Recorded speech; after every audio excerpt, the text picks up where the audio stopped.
شروع اللہ کے نام سے جو بڑا مہربان نہایت رحم والا ہے۔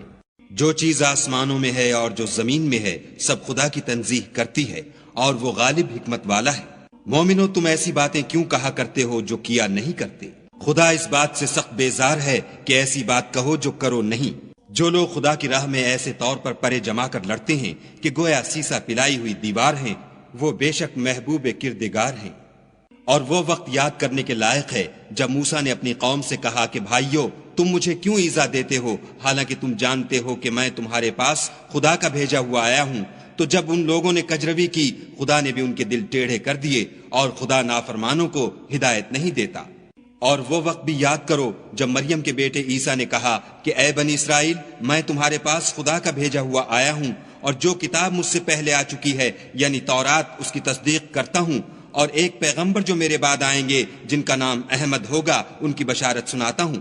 پھر جب وہ ان لوگوں کے پاس کھلی نشانیاں لے کر آئے تو کہنے لگے کہ یہ تو صریح جادو ہے، اور اس سے ظالم کون کہ بلایا تو جائے اسلام کی طرف، اور وہ خدا پر جھوٹ بہتان باندھے، اور خدا ظالم لوگوں کو ہدایت نہیں دیا کرتا۔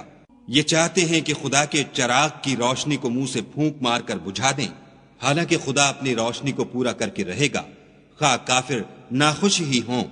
وہی تو ہے جس نے اپنے پیغمبر کو ہدایت اور دین حق دے کر بھیجا تاکہ اسے اور سب دینوں پر غالب کرے، خواہ مشرکوں کو برا ہی لگے۔ مومنوں میں تم کو ایسی تجارت بتاؤں جو تمہیں عذاب علیم سے مخلصی دے، وہ یہ کہ خدا پر اور اس کے رسول پر ایمان لاؤ، اور خدا کی راہ میں اپنے مال اور جان سے جہاد کرو، اگر سمجھو تو یہ تمہارے حق میں بہتر ہے۔ وہ تمہارے گناہ بخش دے گا اور تم کو باغ ہائے جنت میں جن میں نہریں بہ رہی ہیں اور پاکیزہ مکانات میں جو بہشت ہائے جاویدانی میں تیار ہیں داخل کرے گا۔ یہ بڑی کامیابی ہے۔ اور ایک اور چیز جس کو تم بہت چاہتے ہو، یعنی تمہیں خدا کی طرف سے مدد نصیب ہوگی اور فتح ان قریب ہوگی، اور مومنوں کو اس کی خوشخبری سنا دو۔ مومنوں خدا کے مددگار ہو جاؤ، جیسے عیسیٰ ابن مریم نے حواریوں سے کہا کہ بھلا کون ہیں جو خدا کی طرف بلانے میں میرے مددگار ہوں؟ حواریوں نے کہا کہ ہم خدا کے مددگار ہیں۔ تو بنی اسرائیل میں سے ایک گروہ تو ایمان لے آیا اور ایک گروہ کافر رہا۔ آخر الامر ہم نے ایمان لانے والوں کو ان کے دشمنوں کے مقابلے میں مدد دی اور وہ غالب ہو گئے۔